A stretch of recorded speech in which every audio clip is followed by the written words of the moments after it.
Praise the lord. మన ప్రభువును మన రక్షకుడైన యేసుక్రీస్తు వారి ఉన్నతమైన నామంలో మీ అందరికీ మా హృదయపూర్వక వందనములు.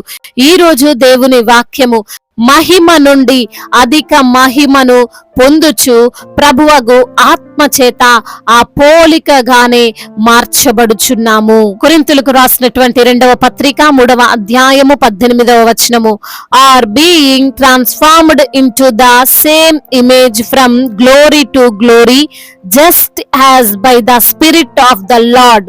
2 కొరింథియన్స్ చాప్టర్ 3 వర్స్ 18. ఈ రోజుకు గాను మహోన్నతుడైన దేవుడు మనకు అనుగ్రహించిన వాక్య భాగమును బట్టి ధ్యానించుకుందాము. ప్రభునందు ప్రియమైన సహోదరి సహోదరులారా, మన జీవితంలో మార్పు అనేది జరుగుతుంది. ఈ రోజున దుఃఖిస్తున్న మనము సంతోషములోనికి పయనించబోతున్నాం. ఈ రోజున అల్పమైన స్థితిలో ఉన్న మనము ఘనమైన స్థితిలోనికి వెళ్ళబోతున్నాం. ఈ రోజున ప్రతికూలముగా ఉన్న పరిస్థితులు, వ్యక్తులు మనకు అనుకూలముగా మారబోతున్నారు. అయితే మనము ఈ విషయమును అర్థం చేసుకొని ఓపికతో దేవుని యందు కొనసాగాలి. అధైర్యపడవద్దు, నిరుత్సాహపడవద్దు.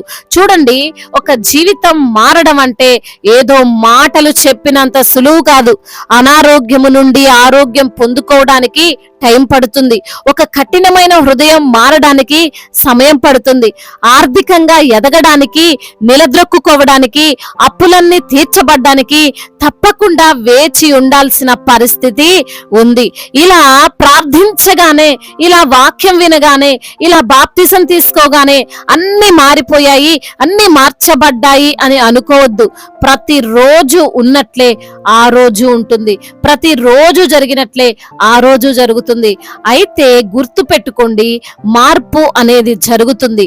నీవు దేవునితో ఉన్నావు గనుక, దేవుని యందు విశ్వాసం ఉంచావు గనుక నీ పరిస్థితులు, నీ స్థితిగతులు మార్పు సంభవిస్తుంది. బహుశా అది నీకు కనిపించకపోవచ్చు గాని నీవు దానిని కన్నుల ద్వారా చూడలేకపోవచ్చు గాని మార్పు అయితే జరుగుతుంది. కొన్నిసార్లు దేవుడు మనల్ని మెట్టు మెట్టు ఎక్కిస్తూ నడిపిస్తాడండి. మనలో విశ్వాసం పెంచడానికి, మనము ఆత్మీయంగా ఇంకా బలంగా మారడానికో, మనము మంచి సాక్ష్యం కలిగి ఉండడానికో దేవుడు అలా క్రమ పద్ధతిలో మనల్ని అభివృద్ధిలోనికి నడిపిస్తాడు. దేవుడు సెలవిస్తే రాత్రికి రాత్రే పరిస్థితులు మారే అవకాశాలు కూడా ఉన్నాయి. అయితే దేవుడు ఎప్పుడూ ఆ మార్గాన్ని ఎంచుకోడు. ఆయన దగ్గర షార్ట్ కట్లు ఉండవు. రాజ మార్గములోనే మనల్ని నడిపిస్తాడు, గొప్ప చేస్తాడు. పౌలు భక్తుడు అంటున్నాడు, మా ఈ పరిచర్యలో మేము అధైర్యపడము, మహిమ నుండి అధిక మహిమలోకి మేము ఆయన పోలికగానే మార్చబడుతున్నాం. అనగా ఇంకా మారలేదు, ఇది జరుగుతుంది అని అంటున్నాడు. నీవు కూడా నీ జీవితంలో ఇంకెప్పుడు అనుకుంటున్న ఆశీర్వాదాలు, దీవెనలు, ఆరోగ్యం, మంచి స్థితి వెంటనే రాకపోయినందున అధైర్యపడొద్దు. నలుగురు నానా రకాలుగా అనుకుంటారు. నిజంగా జీవితం మారుతుందా, ఎప్పుడు ఇలాగే ఉండిపోతానా అని ఆలోచించవద్దు. దేవుడు నిన్ను స్టెప్ బై స్టెప్ హెచ్చించబోతున్నాడు. మొదట మహిమ ఉంది, తరువాత అధిక మహిమ అని వాక్యం సెలవిస్తుంది. వెంటనే అధిక మహిమ అని అనలేదు. ఈ విషయం గుర్తు పెట్టుకోవాలి. ఈ రోజున నీ చిన్న వ్యాపారం పెద్దగా మారబోతుంది. ముందు నీది పెద్ద వ్యాపారంగా మారాలి అంటే నీవు చేస్తున్న ఈ చిన్న వ్యాపారం పైన నిరుత్సాహపడొద్దు, వదిలేద్దాం, ఆపేద్దాం అని ఆలోచించొద్దు. నీ ఉద్యోగమైనా సరే, నీ పరిచర్య అయినా సరే, నీ ఎదుగుదల ఏదైనా సరే మార్చబడుతుంది. కానీ నీవు ఈలోపే అధైర్యపడిపోయి, కంగారు పడిపోయి ఆపివేయకు, మానివేయకు. నువ్వు ఏది చేయకపోతే దేవుడు ఏదని అభివృద్ధి చేస్తాడు? నీకు ఏదో ఒకటి ఉండాలి కదా. అప్పుడే నీవు దేవునికి అవకాశం ఇచ్చినట్లు వాక్యం సెలవిస్తుంది. ఈ కార్యము, ఈ అభివృద్ధి, ఈ స్వస్థత, ఈ అధిక మహిమ మన వలన కాదు, మనము ప్రయాసపడడం వలన కానే కాదు, ప్రభు ఆత్మ ద్వారానే జరుగుతుంది. నీ అంతట నీవు ఇన్ని రోజులు కష్టపడ్డావు, అయినా ఉపయోగం లేదు. ఎన్నో హాస్పిటల్ తిరిగావు, అయినా స్వస్థత రాలేదు.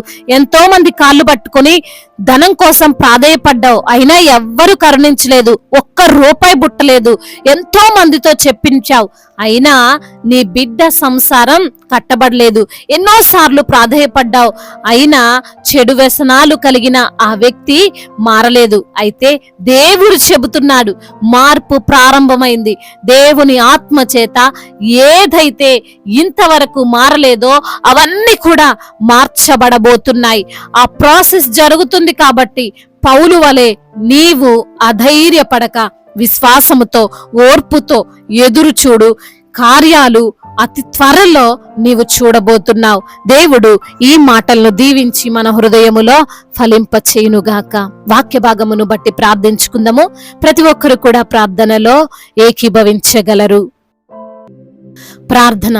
మహాశక్తి సంపన్నుడా, మహోన్నతుడా, కృపా కనికరములు కలిగిన దేవా, మీకు వందనాలయ స్తోత్రాలు. ప్రేమామయుడివి, దయామయుడివి, కరుణామయుడు ప్రభా, మా జీవితంలో మార్పును తీసుకుని వచ్చే దేవుడు నువ్వు తప్ప, నీ ఆత్మ ద్వారా తప్ప తండ్రి అయా ఎవరి ద్వారా కార్యాలు జరగవు ప్రభా. అయా కోర్టుల చుట్టూ తిరిగి అలసిపోయినటువంటి పరిస్థితులు ప్రభా. అయా ఎవరు సహాయపడతారా, ఎవరు ఆదుకుంటారా, ఎవరు నన్ను రక్షిస్తారా అని చెప్పి ప్రభా అయా మనుషుల చుట్టూ తిరిగి అలసిపోయామయ్యా, అవమానాల పాలయ్యాం తండ్రి. ఈ రోజున తండ్రి వాక్యం ద్వారా మీరు మాతో మాట్లాడారు, మమ్మల్ని ఎంతగానో ధైర్యపరిచారు. అవును ప్రభా, ఖచ్చితంగా ఏదో ఒక రోజున తండ్రి ఖచ్చితంగా మీరు మమ్మల్ని అయా మా బ్రతుకును, మా జీవితాలను మారుస్తానని ఈ రోజున వాక్యం ద్వారా మాట్లాడారు. మమ్మల్ని ఎంతగానో ధైర్యపరిచారు. అందును బట్టి మీకు స్తోత్రములు. మహిమ నుండి అధిక మహిమకు అయా మీరు మమ్మల్ని నిలవబెడతానంటున్నారు ప్రభా. అవును దేవా, అయా నీ యొక్క కృప చేత మమ్మల్ని జ్ఞాపకం చేసుకోండి ప్రభా. అయా ఎందరైతే బిడ్డలు ఈ రోజున అనారోగ్యంతో బాధపడుతున్నారో, ఆ వచ్చిన రోగం తగ్గదని డాక్టర్ సైతము తండ్రి చేతులు ఎత్తేశారో ప్రభువా, వారికి ఉన్న ఆ రోగము, ఆ బలహీనత, ఆ వ్యాధి, ఆ యొక్క తండ్రి రుగ్మతలన్నిటి సునామములో కొట్టివేయండి నా ప్రభా. వారిని మీరు ముట్టండి, సంపూర్ణ స్వస్థతను దయచేయండి. స్వస్థపరిచే దేవుడు నీవే ప్రభా. నీవు తప్ప అయ్యా మాకు తండ్రి సహాయము చేసేవారు లేరు ప్రభా. నీ ద్వారా తప్ప స్వస్థత కలగదు నా ప్రభ. నమ్ముచున్నాం, విశ్వసిస్తున్నాం. కార్యాన్ని జరిగించండి. కుటుంబములో సమస్యలు, కలతలు, అయ్యా ఒకరంటే ఒకరికి పడని ఆలోచనలు, అయ్యా మనస్పర్ధలు, విభేదాలు అన్నిటిని యేసు నామములో కొట్టివేయండి. విడిపోయిన కుటుంబాలను సైతము తండ్రి మీరు కట్టండి. భార్య భర్తల మధ్య ఉన్న కోపాన్ని తొలగించండి. ప్రేమ కలిగి వారు జీవించేటువంటి కృపను దయచేయండి దేవా. అయ్యా చిన్న బిడ్డలను కాచి కాపాడండి. యవన బిడ్డలందరికీ మీరు తోడుగా ఉండండి. యవన వయసులో మీ కాడిని మోసే కృప దయచేయండి. అయ్యా వారికి తండ్రి ఆ యవన వయసులో ప్రభా కోపము నుండి వారికి విడుదల దయచేయండి తండ్రి. అయ్యా మరి తండ్రి తల్లిదండ్రి మాట వినడానికి వారి హృదయమును ప్రేరేపించండి నా తండ్రి. మీ వాక్యానుసారంగా జీవించే హృదయాన్ని వారికి దయచేయండి అయ్యా.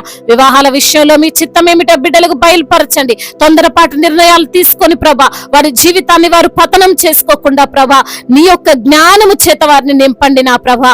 సాటి అయిన సహకారాన్ని వారికి మీరు అనుగ్రహించండి తండ్రి. అయ్యా మరి తండ్రి అయ్యా ఇరువురు కలిసి మిమ్మల్ని సేవించే మనసును వారికి దయచేయండి దేవా. అదే విధంగా వృద్ధులను మీరు బలపరచండి అయ్యా. వారికి మీరు తోడుగా ఉండండి. వారి ఎముకల్లో సత్తువనివ్వండి, బలాన్ని ఇవ్వండి దేవా. అదే విధంగా అనాథలను ఆదరించండి అయ్యా, ఆదుకోండి ప్రభా. తినడానికి తిండి లేదు, కట్టుకోవడానికి బట్టలు లేని బిడ్డలను కూడా ప్రభా మీరు జ్ఞాపకం చేసుకోండి అయ్యా.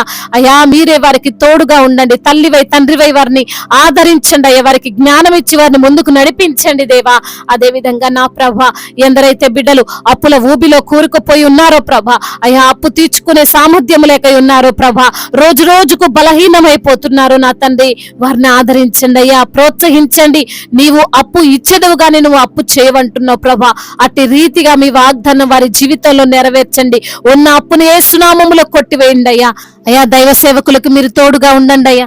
వారు చేస్తున్న పరిచర్యను నూరంతల ప్రతిఫలంతో నింపండి. సువార్థికులను దీవించండి అయ్యా. మీ సువార్త పని చేస్తుండగా ప్రభా అయ్యా వారికి కలిగిన ఇబ్బందులన్నిటి నుంచి కూడా విడుదల దయచేయండి ప్రభా. మిషనరీస్ ని దీవించండి ప్రభా.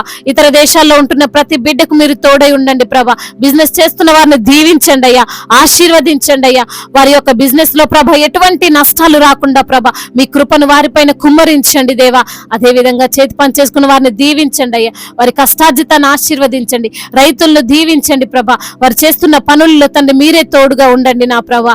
అయ్యా ఇంకా తండ్రి చెప్పుకోలేనటువంటి బాధ, అయ్యా కష్టము, అయ్యా నెమ్మది లేనటువంటి పరిస్థితులు, వాటన్నిటి నుంచి బిడ్డలకు విడుదల దయచేసి ప్రభా బిడ్డలు కన్నీరు కారుస్తుండగా ఆ కన్నీటిని అంతటినీ తుడిచి నాట్యంగా మార్చమని బ్రతిమిలాడుకుంటూ అయ్యా గర్భఫలము లేని బిడ్డలకు గర్భఫలాన్ని దయచేయమని మరి తండ్రి ఏ యొక్క తండ్రి సమస్యను వారు మీ ముందుంచుతున్నారో ప్రభా ఆ సమస్యను గద్దించి బిడ్డలకు సంతోషం, సమాధానమును, నెమ్మదిని దయచేయమని బ్రతిమిలాడుకుంటూ మానాథుడు, సర్వశక్తిమంతుడు, సజీవుడు, బలవంతుడైన యేసుక్రీస్తు వారి ఉన్నతమైన నామంలో ఈ ప్రార్థనను అడిగి వేడుకొని పొందుకొని ఉన్నాము మా ప్రియ పరలోకపు తండ్రి.